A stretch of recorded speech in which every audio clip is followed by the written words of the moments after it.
Fala galera, e aí, tudo certinho? Começando mais um Revendo Conceito aqui com vocês. Quero rever tudo que a gente viu na nossa aula 1 de termologia, certo? Vamos lembrar que a termologia é o estudo dos efeitos térmicos nos corpos físicos, nos sistemas físicos. E para a gente entender todo o escopo do estudo que vem pela frente, a gente tem que entender o que é temperatura e o que é calor. Vamos lembrar que a temperatura ela é uma medida do grau de agitação das moléculas. Quanto mais agitada a molécula que compõe um corpo como um todo, né? Quanto mais agitada essa molécula está, maior é o nível de temperatura desse corpo. Quanto mais agitada a molécula está, mais movimento ela tem, mais energia interna ela tem. Então a temperatura é uma medida direta da energia interna, certo? De um corpo que a gente chama de U, beleza? Então vamos lembrar, temperatura, quanto maior o nível de temperatura, mais agitada a molécula está, mais energia interna ela tem, mais energia guardada ela tem, certo? Aquela molécula e consequentemente o corpo como um todo que é feito daquelas moléculas, certo? Temperatura é isso, ela mede o grau de agitação das moléculas. O calor é um verbo, a gente fala muito que o calor é um verbo. O calor é o verbo perder ou ganhar energia, certo? Então, calor a gente gosta de falar que o calor é o fluxo de energia, é a energia interna saindo de um corpo e indo para outro. Ou seja, calor é a energia em trânsito, é a troca de energia, certo? Então é impossível a gente ter calor ou sentir frio. Não, isso não existe, ter calor, ter frio. A gente não pode ter calor, porque calor é o verbo, é a transição de energia. Então a gente fala que ter calor, o correto fisicamente seria falar assim: quando eu estou com calor, é o equivalente a dizer que eu estou com um nível de temperatura elevado, ou seja, eu tenho muita energia interna, eu estou recebendo de fora muita energia e eu estou aumentando a minha temperatura e ficando mais quente. Aí passa essa informação e essa ideia de que você está com calor, certo? E ter frio é você perder a energia interna que você tem no seu corpo para o meio de fora. Você está perdendo energia para o meio de fora, ou seja, você está ficando mais frio, você está ficando mais gelado, entre aspas, tranquilo? Seu nível de temperatura baixa. Então, ter calor, entre aspas, é quando seu nível de temperatura está aumentando, você está tendo esse aumento de energia interna, certo? Enquanto ter frio é quando você perde níveis de temperatura, quando você perde energia interna para fora. Você está perdendo essa energia interna e está diminuindo o seu nível de temperatura. Tranquilo? Com esses dois conceitos, calor e temperatura, a gente já baseia muito o estudo da gente, porque logo em seguida a gente estuda o estado físico da matéria, né? Vamos lembrar que são três, certo? O sólido, o líquido e o gasoso. A gente também tem que pensar que o sólido, o líquido e o gasoso, ele fala muito também do estado de agregação das moléculas. A gente viu isso em aula, né? Quanto mais juntinhos as moléculas estão, mais agregadas elas estão. Quanto mais agregada, menos vibração elas têm, menos agitação elas têm.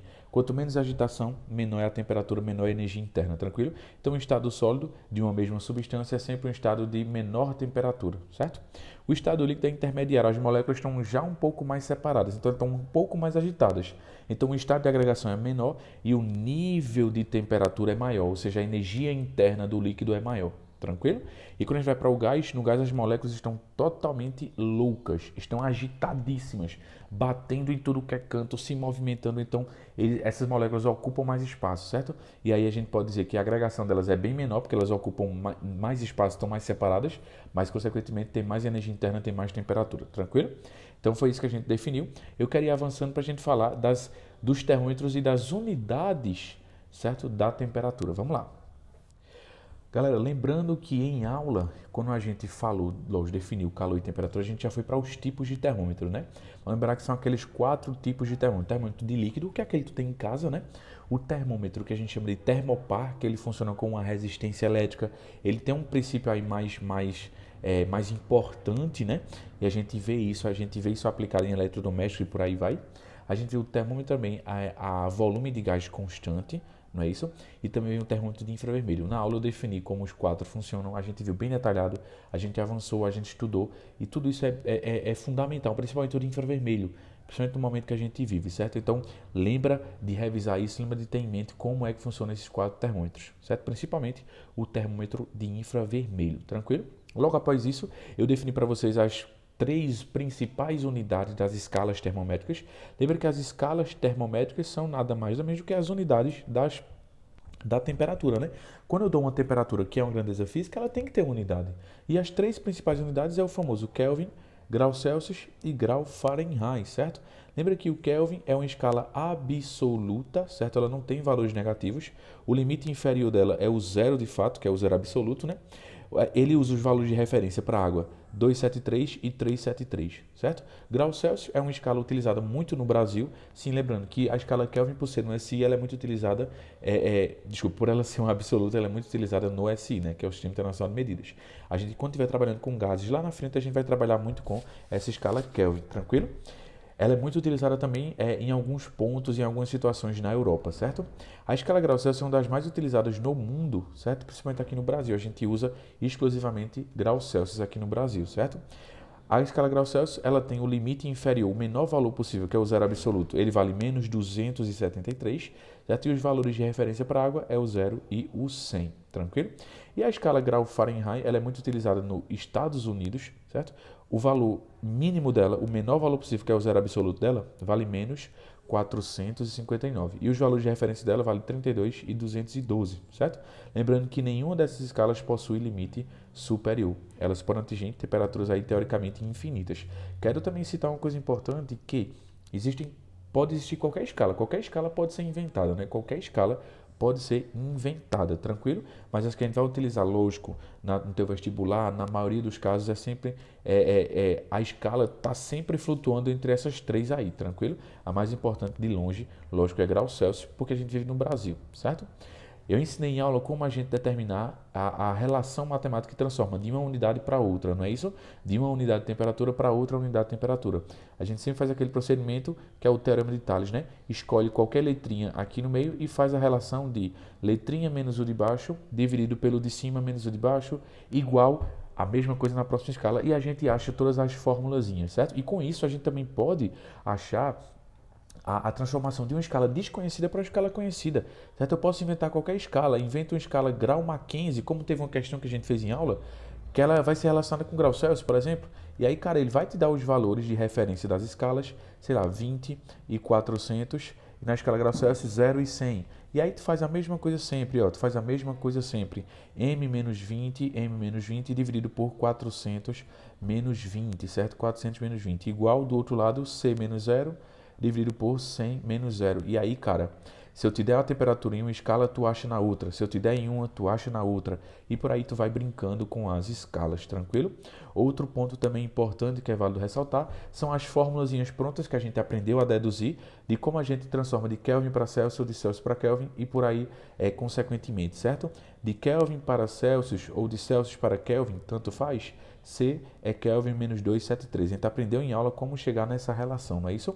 De Fahrenheit para Celsius ou de Celsius para Fahrenheit, a gente aprendeu como é que a gente acha essa formulazinha, mas a gente lembra, é C sobre 5 igual a F menos 32 sobre 9, certo? E um bônusinho de Kelvin para grau Fahrenheit ou de grau Fahrenheit para Kelvin, a gente lembra que é K menos 273 dividido por 5, que é igual a F menos 32 sobre 9. Mas lembrando que essa troca de temperatura aqui é bem raro de acontecer. As mais importantes são de Fahrenheit para Celsius, Celsius para Fahrenheit, ou então de Kelvin para Celsius, Celsius para Kelvin. Tranquilo, galera. E outra coisa também importante, a gente vê a variação de temperatura, né? Lembra que a variação de temperatura na escala grau Celsius é a variação de temperatura na escala Kelvin. São exatamente iguais, tranquilo?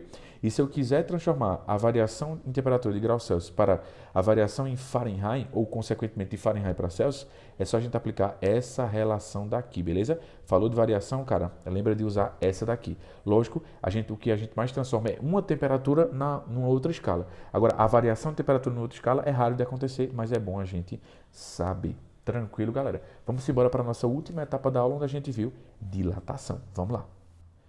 Galera, finalizando o nosso revendo conceitos aqui, eu quero falar das dilatações do sólido e a dilatação do líquido, bem rapidinho, certo?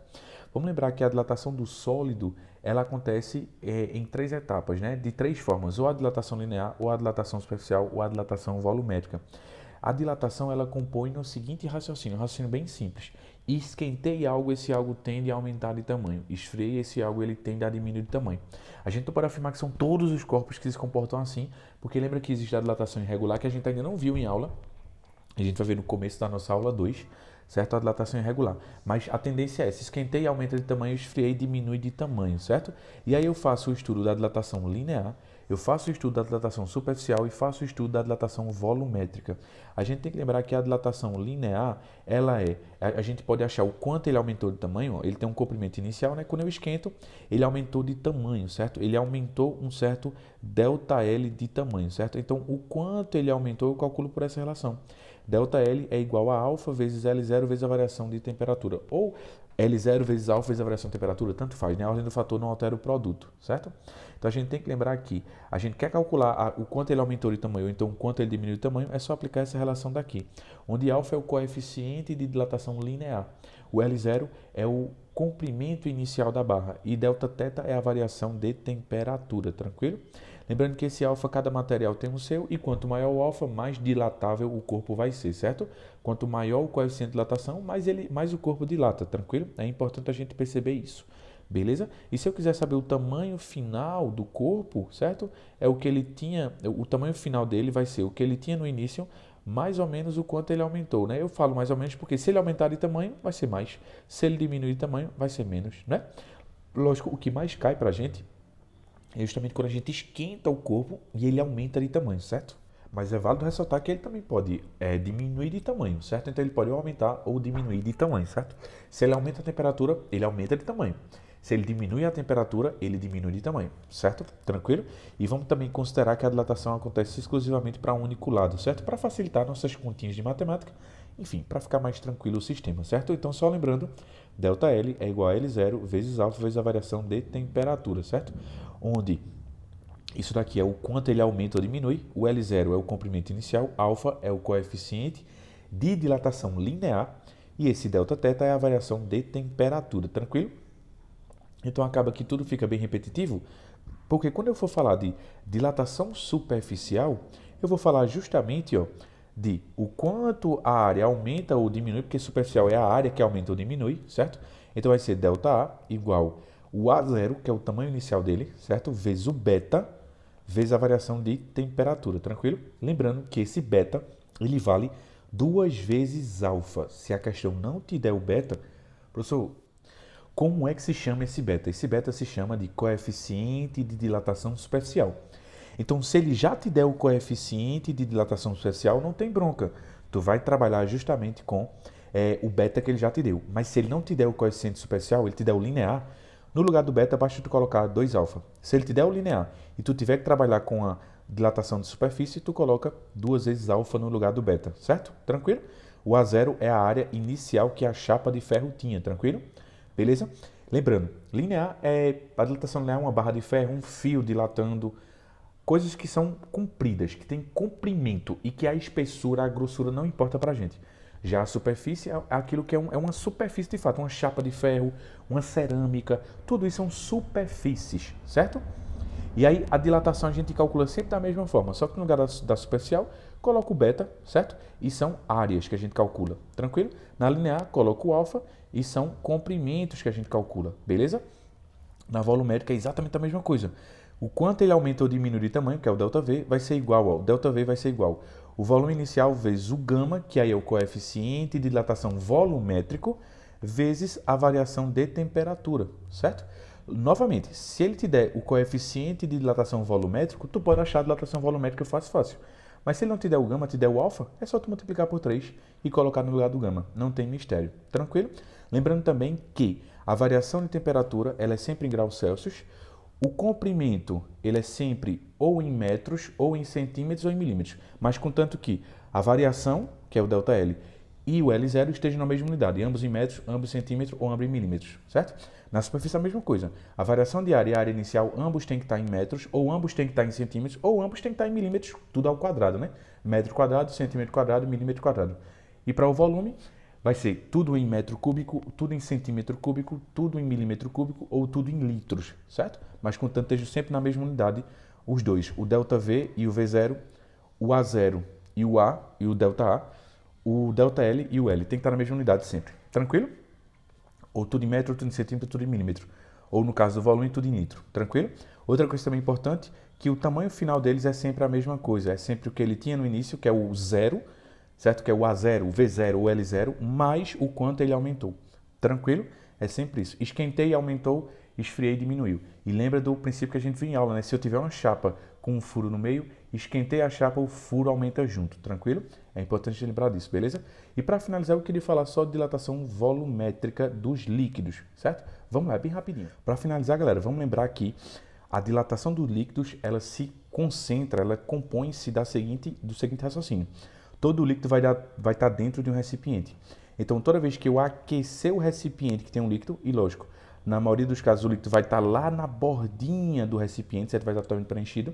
Quando eu esquentar, o recipiente dilata, mas o líquido dilata também.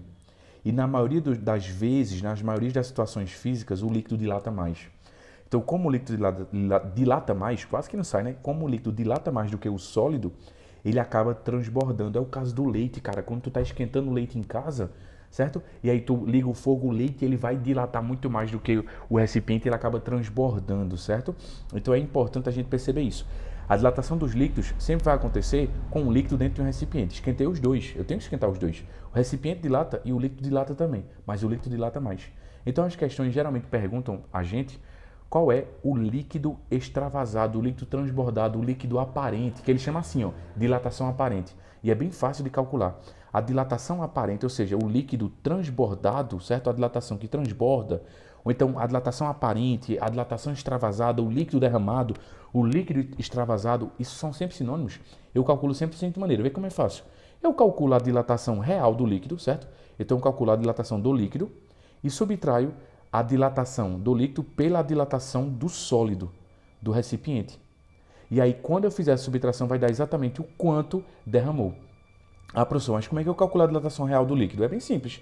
A dilatação do líquido a gente calcula por gama vezes volume inicial vezes a variação de temperatura, como a gente aprendeu, cara. Certo? Eu vou escrever como eu escrevi em aula, né? Porque para que na cabeça de vocês fique mais fácil decorar, mas sabe que a ordem do fator não altera o produto. É o volume inicial do líquido vezes o gama do líquido vezes a variação de temperatura do líquido. Tranquilo? É assim que a gente calcula. Então a gente vai calcular, certo? Aí acha um valor, quando achar o valor é a dilatação do líquido, certo? E a dilatação do sólido a gente sabe como calcular. A dilatação do volume do sólido é bem fácil. É o volume inicial do sólido vezes o gama do sólido vezes a variação de temperatura do sólido. A variação de temperatura do sólido e do líquido é a mesma. O volume inicial do sólido e do líquido vai ser o mesmo. Se for diferente, você coloca diferente, não tem nenhum mistério, certo? E o gama do líquido ele é sempre mais forte, maior do que o gama do sólido, certo? Porque o líquido dilata mais. Tranquilo? Então, tu calcula esse valor, acha um numeral, coloca ele aqui. Calcula esse valor, acha o numeral e coloca ele aqui. A subtração dos dois é o quanto de líquido derramou. Tranquilo? Simples assim. É bem fácil, tranquilo? E lembrando, o gama do sólido, se ele não te der, ele vai te dar o alfa do sólido. Aí tu multiplica por 3 vezes alfa. Tranquilo? Que é o alfa é o linear, certo? Do sólido, beleza? Se ele der o gama do sólido, preste atenção que o gama do sólido se chama coeficiente de dilatação volumétrico. Se ele der o gama do sólido, tu já usa como ele te deu. Mas se ele não te der o volumétrico, ele te der o linear, só multiplicar por 3. Mas o do líquido, ele sempre vai te dar o do líquido sendo o volumétrico, certo? O volumétrico. E uma coisa importante que eu escrevi em aula só para ficar na cabeça de vocês, lembra que o gama aparente, né? Ou o gama relativo, enfim, como é que ele chamar, é o gama do líquido menos o gama do sólido, certo? Se a gente lembrar, isso não é tão importante, aliás, não é importante quase que de jeito nenhum, mas eu gosto de pelo menos escrever para que vocês vejam e saibam que isso existe, tranquilo? O gama aparente é o gama do líquido transbordado, certo? Beleza, galera? Então a gente finaliza por aqui, qualquer dúvida, conversa comigo, beleza? Um cheiro a todos e até a próxima, galera. Tchau!